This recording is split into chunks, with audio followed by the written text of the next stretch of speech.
Poso maoni wiak, waiwanan kitanan imua e yoski piataya posnotaman e yum MITW Podcast. A yospis piataya posnapi notaman and e hisikimaka e yoso matnamin kihi.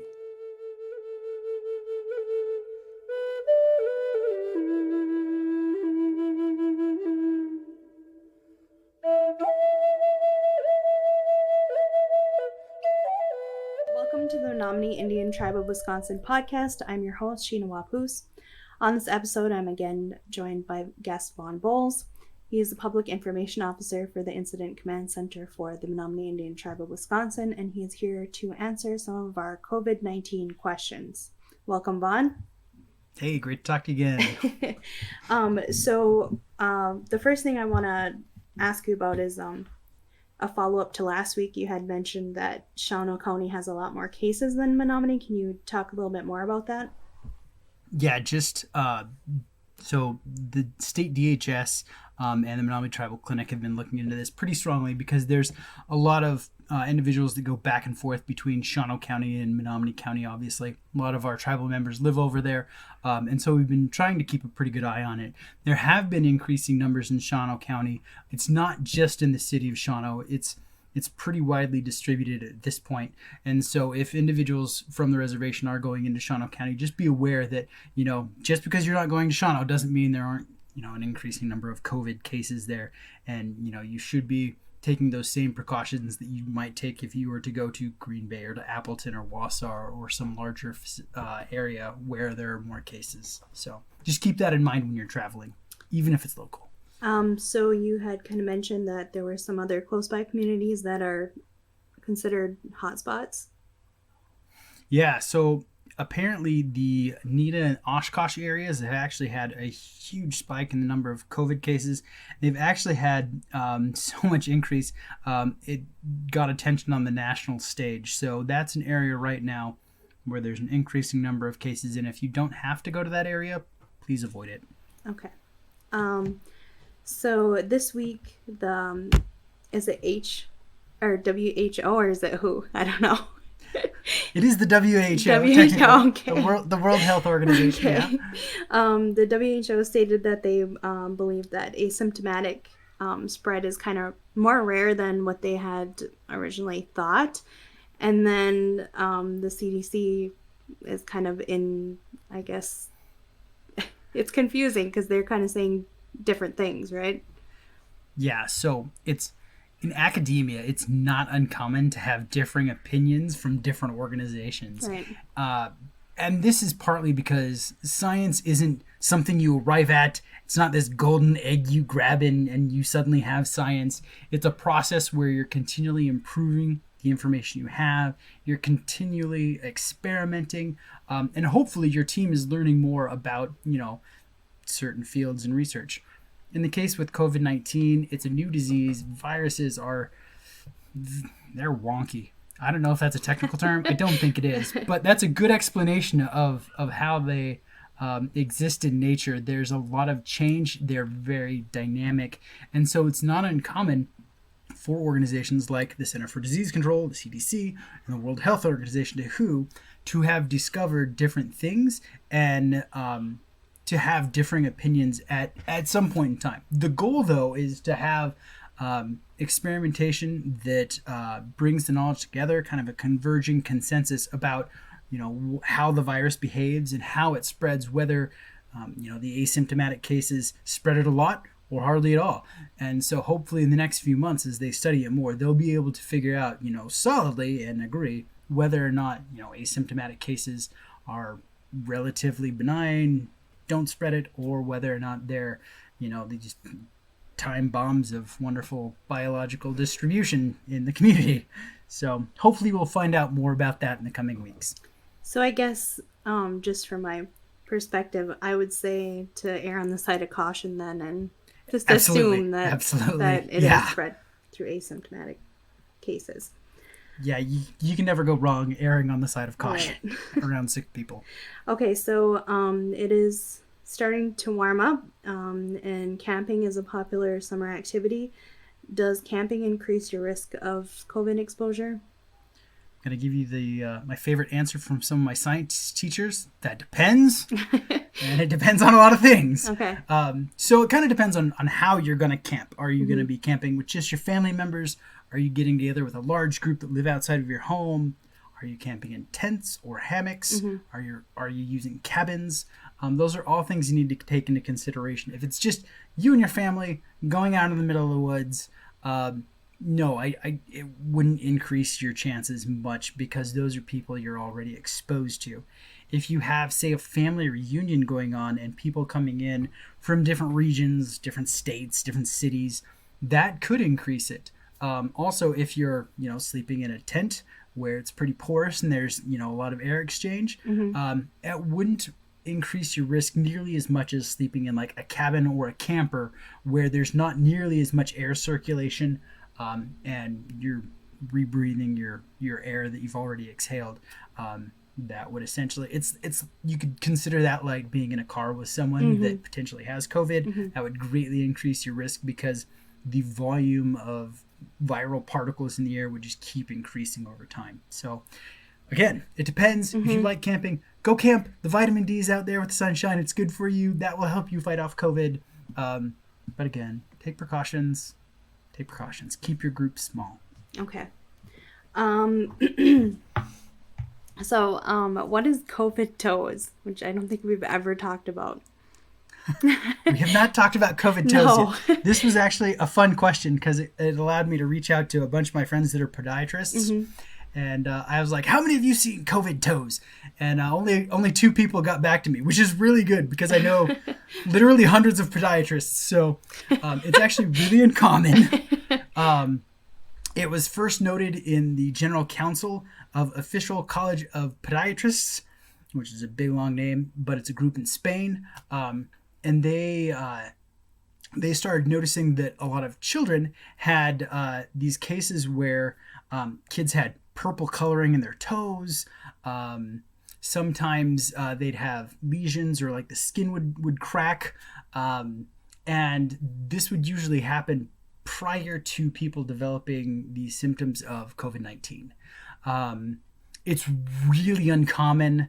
And because of how uncommon it is, it's actually not really considered a key symptom for COVID. But on the bright side, it's usually something that it doesn't leave permanent marks. There's no usual scarring.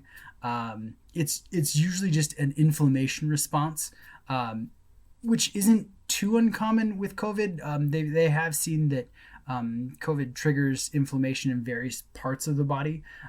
That's just how it manifests in like the tiny capillaries at the ends of your fingers and toes. So it's out there. If it happens, don't worry. Your toes aren't going to fall off. And it usually happens with children. Sometimes it's seen with senior citizens. It could happen to anyone. It's just a vascular response in how your body's reacting to it stuff. Okay. I know that I guess the key symptoms would be like you're coughing and fever and that sort of thing, right? Absolutely, yeah. Key symptoms: cough, fever, achy chest, difficulty breathing. Then there are things like fever, muscle fatigue, all very common with this. Sometimes there's nausea and diarrhea associated too, but those aren't as much. Okay. Then you get on the crazy spectrum with the COVID toes. That happens very, very infrequently. Okay, because I was going to ask, I know that something else that people had mentioned was loss of sense of taste and smell. Yeah. Sense of smell. Yeah, and those are fairly common things that occur with respiratory illnesses, especially upper respiratory illnesses. So that's not uncommon, actually. That's a common occurrence for this.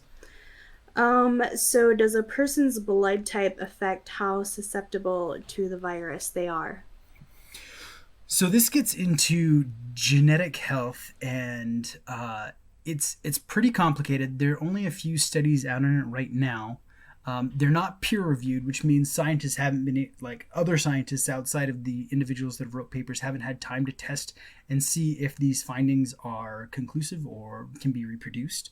The largest study that was out there was a study of 2,300 patients that had COVID, and they found in their preliminary, their early findings that A-type blood types, A positive, A negative, AB positive and negative, were slightly more susceptible to getting COVID-19, and that O blood types, O positive and negative, were less likely to get it or at lower risk to get it. Now, does that mean if you have O blood, you should go running around willy-nilly? No, absolutely not. It's not a get out of jail free card. Right. But on the flip side, if you have an A blood type, it doesn't mean you're absolutely doomed.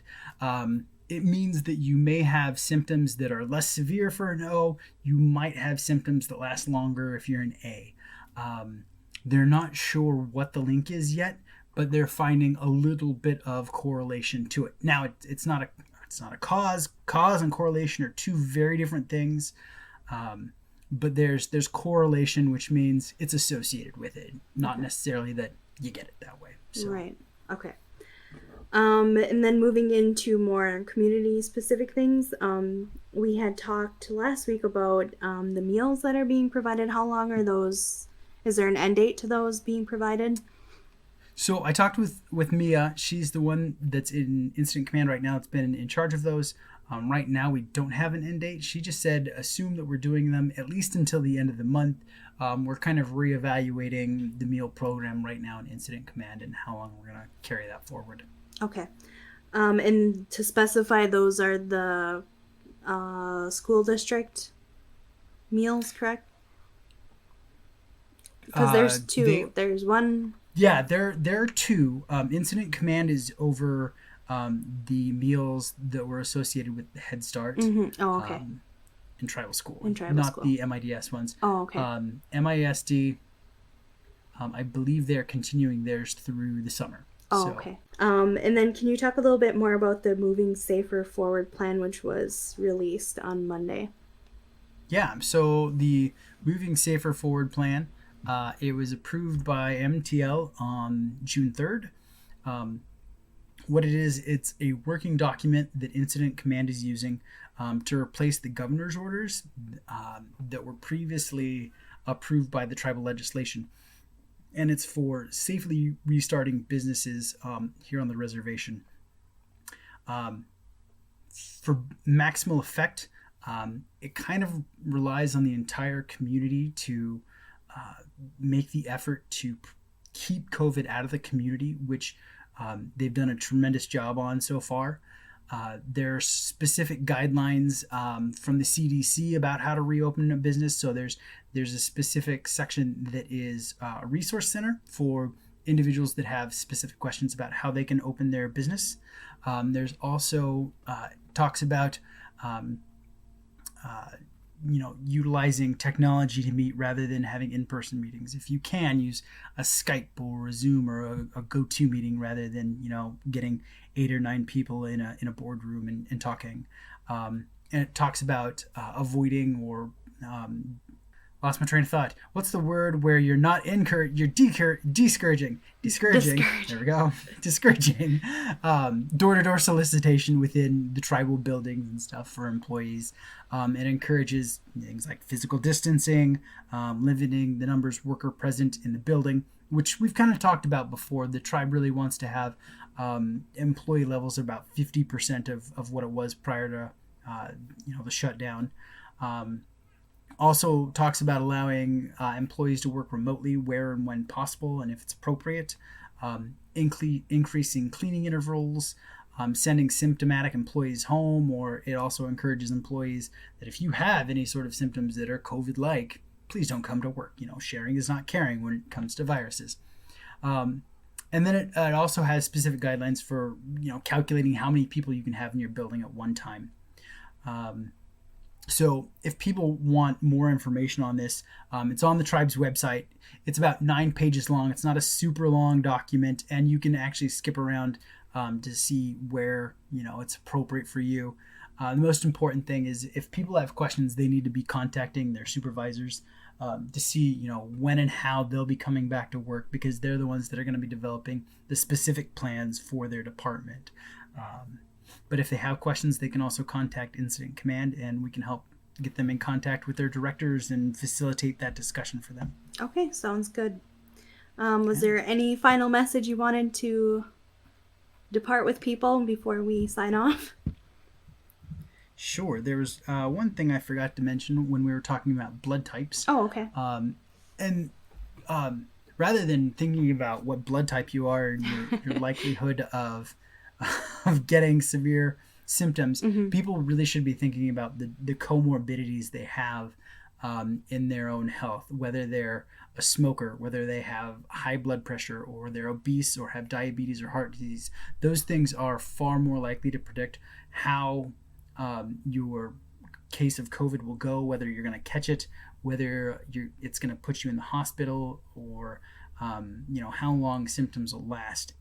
Obviously, the healthier you are, the sooner you'll be able to get over that. And so, this may be a good time to evaluate your own personal health, make some changes for the better. Right. Additionally, Dr. Schlegel wanted everyone to know that, she appreciates the effort they've been doing to physically distance themselves from others and to wear masks. There have been some papers that have come out this week that showed that the communities and the countries that followed the safer at home type orders and the mask wearing protocols have done better at keeping the disease contained or out of their communities. So thank you for your efforts so far, and we really appreciate all you've done for this. So great. Thanks for joining me again. My pleasure. Thank you. and for listening to the Menominee Indian Tribe of Wisconsin podcast. You can find us on Apple Podcasts, Spotify, and Stitcher. You can also listen to the podcast on menominee-nsn.gov under the Community tab. Keep up to date by following us on Facebook at MITW Podcast. We are aiming to do weekly updates with Vaughn. We welcome any community questions or topic suggestions that you have regarding COVID-19, so please send those to us via email at podcast@mitw.org.